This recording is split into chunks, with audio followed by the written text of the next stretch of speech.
take 2 of episode 3 because my first take, the wind attacked. There was a dog loose, airplanes really loud. It was really, really windy. I think it might have cut off some of what I was saying because the mic, I guess, I don't know, can't handle too much wind. And had a special visitor also come by. But anyways, take 2. We're gonna try this again. Short study anyways. So we're gonna dive straight in just because my first take was really difficult. Devil don't want preaching today, but we gonna do it anyways. I'm kidding, it's God's will, which is today's topic actually. So today, we're gonna go into Ezekiel 37:3, which says, "He asked me, 'Son of man, can these bones live?' I said, 'Sovereign Lord, you alone know.'" Ezekiel 37:3. So, highly recommend you read this story from this chapter, or the story in general, because in this story,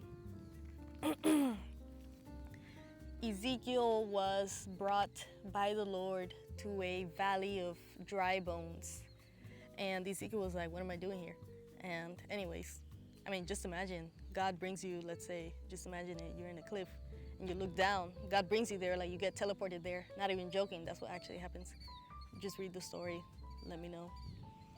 And you look down and you see this vast acreage of dry human bones that have been dried out by the sun. You see lots of them. It's a whole valley of dry human bones. And maybe imagining it, you're like, oh wow, like, okay. But really think about it. All of those dry human bones were once people that had lives, and it ended right then and there in that valley. And now their bones just lay dried in the sun. But anyways, the topic that I'm actually trying to get into today, short and quick, and I'm kind of going a little fast in what I have been these past episodes. I just don't want the wind to attack me again. That's okay, we love the wind. Tremendous wind. But anyways, what was I saying? God's will. God asks Ezekiel as he's looking down on these valley of dry bones, and he says, "Can these bones..."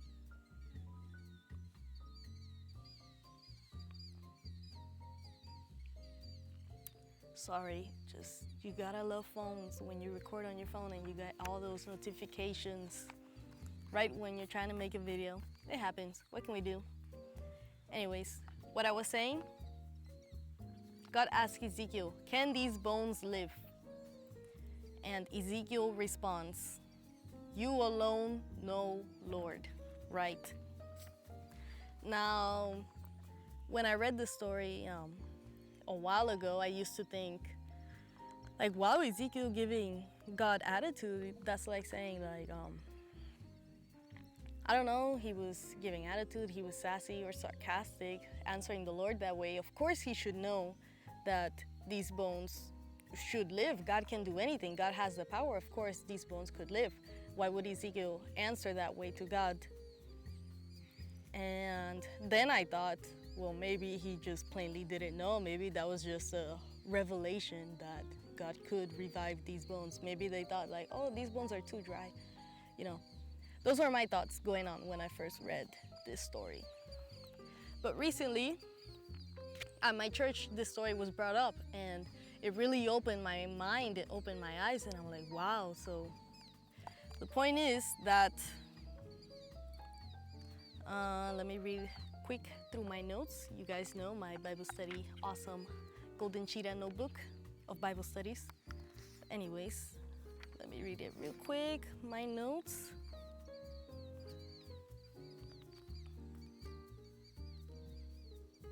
Sometimes we think sorry, notification again. What can we do when I would need to do a Bible study? These things happen. That's what happens. That's what happens, guys, when you try to do the will of God. And when you try to dedicate something to God, all these things happen. What can we do? We just keep going, right? Because that's what God wants us to do. Keep going until the very end. Anyways, back into it. So sometimes we think that maybe because it was years and years ago, or in the past, maybe the people didn't have the knowledge or the wisdom that we have these days, right? So that was my thought. Maybe he plainly didn't know, right? Because in my thinking, it's in the past. It's not maybe they don't have as much knowledge as we do these days, right? But then, if you really think about it, the Bible remains relevant even in these days. It will always remain relevant, no matter what times. It will remain relevant in the past, as well as years into the future, as well as today. Well, the notification caught me off. That's okay, we keep going. So much fighting for just this episode. Anyways, I guess I'll just make episode 3 really interesting. Lots of battles. Lots of battles and lots of notifications and wind and take 2 and people and dogs. Lots of things. But I'm getting there. Gotta get this done. So, because the Bible remains relevant even in these times, then the past must not be as outdated as we might think. Correct, right? If it's relevant to these days, then that means what occurred in the past is not as outdated as it may seem, right? Because whatever happened in the past remains relevant even to these days and in the future. So, that means that Ezekiel must have known that God could have revived those bones. I'm just not gonna say it. You guys know I'm fighting with notifications in episode 3. Anyways, he should have known. So why did he answer the way that he did? And the thought that's been occurring recently of this verse, or the recent thought, was that Ezekiel gave the right answer to God. He did not give the wrong answer. I used to think that, I was like, wow, the way that he answered probably wasn't what I would have said, or maybe it wasn't like a good answer in general. But the truth is that he did give the right answer to God. Why so? Why was that the right answer? Because Ezekiel answered according to God's will. That's the correct answer. God's will. Only God knows, should these bones live or not. Only God's will determines resurrection. Only God decides if these bones live or not. That's why he gave the right answer. Of course he knew. God can do anything. There's no limit to God. But Ezekiel answered correctly. It's according to God's will. Should these bones live? Only you, Lord, know. Only you know, God, if you will. The wind is attacking again. But only you know, God. Only his will.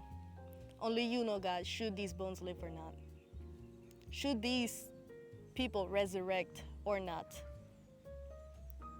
Will you leave these dry bones in the valley, or will you resurrect them again? He answered correctly. Ezekiel answered correctly, and maybe the thought is that we should incorporate Ezekiel's answers into our prayers when we do pray, because sometimes it happens in the Christian life that we might be like, oh God, why did this happen? Oh God, why didn't you help me? Oh God, why, why this, why that, why this and why that, why me? That's a famous question. Why me, God? Why this? And why did this happen? So much why and why and why to God, questioning God, and why didn't you help me, God? But the truth is, the ultimate truth is that God is 100% in control. It is God's will. It is God's plans. God is the ultimate creator. There's literally no limit to God. Who can resist God? So Ezekiel did answer correctly. Only you know, God, because it's whatever your will is, God. Why did this happen? It's your will, God. Even Jesus says when he's about to be given onto the cross, when he's about to be crucified, which he knows that the time was really soon, in a couple of hours, and then he prays like, God, please, I don't want this to happen, but let your will be done. Correct answer and correct prayer. Let your will be done. Ezekiel didn't necessarily say like, oh, only, your will, God, but the way that he said it, that you alone, God, know, correlates with that. God's will. God's will above all.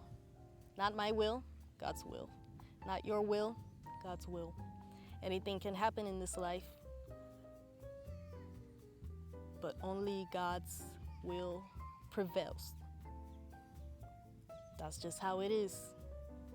Only God's will prevails.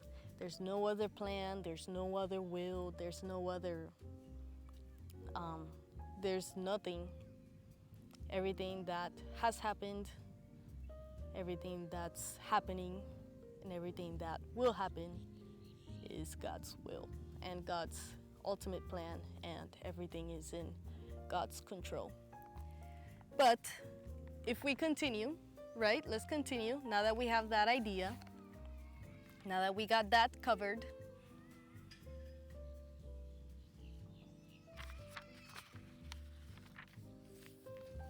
well, never mind. That was basically the whole study for that verse. But essentially, or basically, God's will prevails, but that should not bring us down by any means or by any sense. Sometimes bad things happen, but if you continue reading the story of when Ezekiel was brought up onto the Valley of Bones, and right after God asks him, and right after Ezekiel answers, you alone, God knows, God resurrects the entire valley. Resurrects, basically, like all those bones, all those people that were there, they were all dry, they were all by the sun. It's really hot outside. So imagine, those bones were the driest as it can be. And God resurrected all those people back to life. He gave them life again. You alone, God, know. And guess what happened? God did it. Can these bones live? Only you know, God. And he did it. Because then again, it's his will, but God has good plans for us. We cannot just be like, oh wow, like God is the ultimate creator, nothing can stand against God. That doesn't mean we should fear him in a sense like, oh my goodness, is God, like, what can we do? We're powerless. We shouldn't fear him like that. Anyways, this shouldn't be a fear-provoking study. Bible shouldn't be fear-provoking. There are scary stuff that happens, but God is not a God that you fear in that sense. God is a God that you fear out of respect, because he does have, because God does have control. Lots of wind, but anyways, God has control, but God has good plans for each and every one of us. And God is not only our creator, but God is our Father. a Father who loves us. And the Bible also says if bad people, wicked people give good gifts to their children, imagine the good things God, the Holy One, is going to give you, the righteous one, the justice, God of righteous, God of holiness, God of glory. Imagine the gifts He's going to give you. He is a good Father, and He is a good God, and He has good plans. His will prevails, and we should be glad because of that. We should be glad that no matter what happens, God has good plans, and God is in control. His ways are higher than any other way. His ways are higher than mine. His ways are higher than yours. But in the end, God has good plans. That is why Jesus died for us. Like, He didn't have to do it, but He did it because that's how much He loves us. So imagine if He gave His life, if He gave His only Son to give His life for us, imagine how much God loves you. Just imagine. We can't even fathom how much God really does love us. So this shouldn't be fear-provoking. This should be relief or relieving that He has good plans for our lives. It's everything that's happened just gotta be God's will. His good and pleasing will. Anyways, short study. Thank you for stopping by, and I survived the attacks for this episode. Really messy, but survived episode 3. Until next time.